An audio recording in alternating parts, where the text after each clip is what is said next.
فراز صاحب کی فکر و فن پر تو بات کرنا میرا منصب نہیں ہے، اور پھر افتخار عارف صاحب یہاں تشریف فرمائیں تو ان کے سامنے شعر و سخن کے نقطے بہتر یہی ہے کہ یہی اس پر بات کریں۔ میں فراز صاحب کے حوالے سے چند ایک ذاتی باتیں کر کے اجازت چاہوں گا۔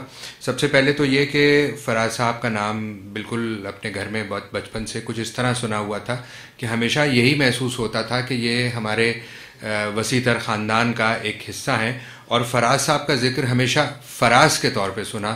جوش صاحب اور فیض صاحب اور ندیم صاحب کا ذکر ہمارے گھر میں صاحب کے بغیر نہیں ہوتا تھا، لیکن فراز فراز تھے۔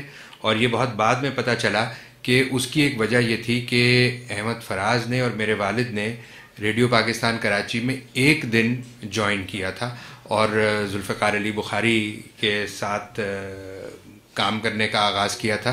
تو فراز صاحب ان چند لوگوں میں تھے جو میرے والد کو ان کے نام سے اسلم کہہ کے پکارتے تھے، اور ابا بھی فراز کہہ کے پکارتے تھے، بات کرتے تھے۔ اسلام آباد میں جب آتا تھا تو وہ ابا کی خیریت پوچھتے تھے۔ ایک بار انہوں نے کہا کہ بتاؤ کیا حال چال ہے، کیسے ہیں، کس رنگ میں ہیں، جو ابا کے کچھ معمولات کا ذکر کیا تو کہنے لگے اب میں کراچی آؤں گا تو تمہیں فون کروں گا، مجھے ان کے پاس لے کے چلنا۔ تو میں نے بتایا کہ ابا نہ صرف یہ کہ 5 وقت کی نماز کوشش کرتے ہیں کہ قضا نہ ہو، بلکہ وہ چاشت، اشراق اور تہجد کی نماز بھی کافی عرصے سے ناغہ نہیں ہوتی۔ تو فراز صاحب نے اس پہ بہت زیادہ تشویش کا اظہار کیا اور یہ کہا کہ میں جا کے سمجھاؤں گا۔ تو وہ ہمارے گھر آئے میرے ساتھ اور انہوں نے کہا کہ اسلم کیا حال ہے، میں نے سنا ہے کہ تم نمازیں بہت پڑھنے لگے ہو، نماز کم پڑھا کرو۔ تو ظاہر ہے کہ فراز صاحب بھی یہ بات کہہ سکتے تھے۔ ابا نے فوراً ترکی بترکی جواب دیا کہ فراز تمہارا کیا حال ہے، میں نے سنا ہے کہ تم پینے بہت لگے ہو، کم پیا کرو۔ تو انہوں نے کہا کہ میں پینا کم کر دوں گا، تم نماز پڑھنا کم کر دو۔ اس پہ معاہدہ ہوا اور پھر فوراً مجھ سے کہا کہ اب تم باہر جاؤ کیونکہ ہمیں کچھ نثر میں گفتگو کرنی ہے۔ تو اس کے بعد خاصی دیر تک نثر میں گفتگو ہوتی رہی جس سے مجھے محروم رکھا گیا۔ ذوالفقار علی بخاری کی کتاب آئی تھی تو فراز صاحب کراچی آئے اور ابا کے ساتھ کو وہ کتاب دینے کے لیے آئے اور بہت دیر تک باتیں کرتے رہے، اس شرط پہ کہ جو کچھ یہاں گفتگو ہو رہی ہے وہ اس کمرے کے باہر نہیں جائے گی۔ بےحد پرلطف گفتگو تھی۔ فراز صاحب کے ساتھ ایک حوالہ میں اور، یہ جو ابھی محبوب صاحب نے نظم پڑھی، میں اس مشاعرے میں موجود تھا، میڈیکل کالج کے مشاعرے میں جس میں یہ نظم پڑھی گئی۔ ڈاؤ میڈیکل کالج کا یہ مشاعرہ تھا اور ہم جو طالب علم تھے، اور بیشتر طالب علم ایسے تھے جن کو ادب کا کوئی خاص شوق نہیں تھا، لیکن جب فراز صاحب میڈیکل کالج کے طالب علم تھے، لیکن جب فراز صاحب نے وہ نظم پڑھنا شروع کی تو وہ سما بدلتے ہوئے، لوگوں کے آنسو بہتے ہوئے ایسا احساس ہو رہا تھا کہ جیسے ایک تاریخ کو ہم زندہ ہوتے ہوئے، اپنی بے کسی کو آگے آتے ہوئے، ہم سے جو مستقبل کے خواب چھن رہے ہیں ان کو اپنی آنکھوں کے سامنے چھنتے ہوئے دیکھا۔ اور پھر یہ بھی دیکھا کہ اس مشاعرہ ختم ہونے سے پہلے فراز صاحب کو خاموشی سے نکالا گیا، کیونکہ ایسی نظم پڑھنے کے بعد یہ معلوم تھا کہ اب ان کے لیے آزادی اور رہائی بہت دیر تک ممکن نہیں رہے گی۔ ایک مرحلہ اور فراز صاحب سے، یعنی ابا کے حوالے سے تو الگ، لیکن میری ان کے ساتھ ذاتی طور پہ بہت بے تکلفی ہو گئی۔ ہم نے کئی سفر ساتھ کیے، ان میں ایک سفر جرمنی کا بھی تھا، جس سفر شروع ہونے سے پہلے لوگوں نے مجھ سے کہا کہ بھئی یہ فراز صاحب کہاں سے آ گئے، یہ تو بہت تنگ کریں گے اور یہ بہت ڈیفیکلٹ آدمی ہے۔ تو اس پورے سفر میں فراز صاحب کو شاید یہ اندازہ ہو گیا کہ یہ بات ان کے حوالے سے کہی جا چکی ہے۔ وہ اس قدر دلچسپ سفر تھا اور فراز صاحب نے اس قدر اس میں عمدہ سفر کے ساتھی وہ ثابت ہوئے جس کی کوئی حد ہی نہیں۔ ہم برلن پہنچے، رات کا وقت تھا، اس میں پاکستان کی 2 مشہور شاعرات بھی تھیں جن کے بارے میں فراز صاحب نے کہا کہ جہاں یہ ہوں مجھے پہلے سے بتا دینا، میں اس طرف بیٹھوں گا بھی نہیں۔ تو یہ طے ہوا کہ رات کو جتنی دیر تک ہم جاگیں صبح ناشتے پر ہم ملیں گے۔ ناشتے کا وقت آ گیا، فراز صاحب نہیں آئے، بہت دیر ہو گئی، فراز صاحب نہیں آئے۔ خدا معلوم کیا ہو گیا، کمرے کا دروازہ بھی نوک کر رہے ہیں۔ کسی نے کہا کہ بھئی ظاہر ہے کہ رات کو دیر تک نہ وہ نوش کے سلسلے چلے ہوں گے، تو فراز صاحب اٹھ نہیں رہے۔ تھوڑی دیر کے بعد دیکھا کہ فراز صاحب چلے آ رہے ہیں 2 پولیس والوں کے ساتھ۔ تو اب ایک سنسنی سی پھیل گئی اس ہوٹل میں کہ کیا ہوا۔ معلوم ہوا فراز صاحب اٹھے اور ٹہلنے چلے گئے۔ انہوں نے نہ ہوٹل کا نام پوچھا، نہ سڑک کا ان کو نام معلوم تھا، نہ جرمن زبان کے ان کو وہ الفاظ معلوم تھے کہ جن سے پوچھیں کہ یہ پتہ کہاں ہے. وہ ہوٹل والوں کو صرف یہ بتا سکتے تھے کہ ایک ہوٹل ہے، میں پاکستان سے آیا ہوں، میں یہاں ہوں.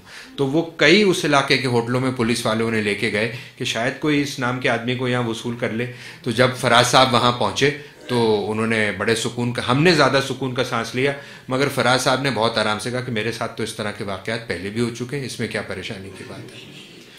ابھی آصف فرخی صاحب کچھ قصے سنا رہے تھے تو مجھے بھی ایک چھوٹا سا قصہ بڑا خوبصورت یاد آیا ہے فراز صاحب کا، کہ میں اور ان کی سادگی اور وہ جو گم رہتے تھے اپنے آپ میں، کہ میں اور فراز صاحب آسٹریلیا گئے 2006 میں، کچھ مشاعرے پڑھنے تھے ہمیں. تو جب ہم بینکاک ایئرپورٹ پہ پہنچے تو فراز صاحب کا پاسپورٹ اور کاغذات جو تھے وہ سارے میرے پاس ہی، تمام جتنا بھی سفر تھا وہ کہتے تھے یار میں بھول جاتا ہوں تو یہ میرے پاسپورٹ بھی اور کاغذ بھی تم رکھو.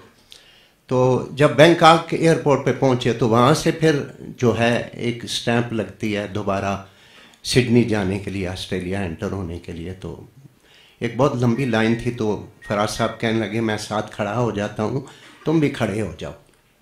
تو میں لائن میں لگ گیا. کوئی 20-25 لوگ جب گزر چکے تو 2 لوگ جب رہ گئے تو فراز صاحب میرے قریب آئے تو آ کے کہنے لگے یار حلیم یہ میرا خیال ہے میرا پاسپورٹ تو ایکسپائر ہو گیا ہے. تو میں بڑا پریشان ہو کے جب میں ایک طرف ہو گیا لائن سے نکل کے تو پاسپورٹ کھولا تو ہم نے چیک کیا تو پتہ چلا کہ اس میں 3 دن باقی تھے. میں دوبارہ لائن میں چلا گیا، پھر ہم اپنا ویزا لگوایا اور جب وہاں ہمارا پہلا مشاعرہ جو تھا وہ کینبرا میں تھا. تو جب کینبرا میں پہنچے تو سفیر صاحب ساتھ بیٹھے ہوئے تھے اسٹیج پہ، تو انہوں نے اپنا پاسپورٹ مجھے کہا ان کو پاسپورٹ دے دو تاکہ میرا پاسپورٹ دوبارہ بنوا دیں. تو اس قسم کی بڑی خوبصورت یادیں اور باتیں ہیں ان کے بارے میں. جب میری ملازمت کا آغاز ہوا ریڈیو میں 55-56 میں، تو ایکچولی وہی زمانہ تھا جب احمد فراز کی مستقل نوکری کا آغاز پشاور میں ہوا. اس سے پہلے وہ بھی ریڈیو سے وابستہ تھے لیکن کیجول رائٹر کے طور پہ اور شاعر کے طور پہ. تو پھر ہم ایک دوسرے کو توسط سے ریڈیو کے اور اپنے کام کے توسط سے کچھ جان گئے. ان کے شعر مشہور، وہ شاعر مشہور ہوتے چلے گئے، شعر ان کے شہرت حاصل کرتے گئے. میرا جو ایریا آف ایکٹیویٹی تھا اس کا ڈرامے سے تعلق تھا، تو میں نے اپنے فن میں یا اپنے ایریا میں کچھ نام کمایا. اور جب پہلی بار ہم ملے، پتہ نہیں کہاں ملے، تو ہم ایک دوسرے کو بہت اچھی طرح جانتے تھے اور ہماری پہلی ہی ملاقات میں بڑی کلوز طرح کی ایک ایسوسیشن کا آغاز ہو گیا. احمد فراز نہایت خوش شکل آدمی تھے، بڑے خوش بیان آدمی تھے اور بہت پر لطف آدمی تھے ہر لحاظ سے، ادبی طور پہ بھی اور مکالماتی طور پہ بھی اور زبان و بیان میں دونوں میں.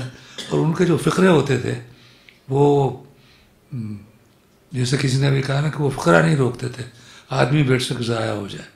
لیکن تو یہ ان کا ایک وتیرہ تھا. بڑے حوصلہ مند آدمی تھے اور جو کچھ انہوں نے کہا اور کہتے رہے زندگی کے آخری حصے تک. بڑے نڈر آدمی تھے.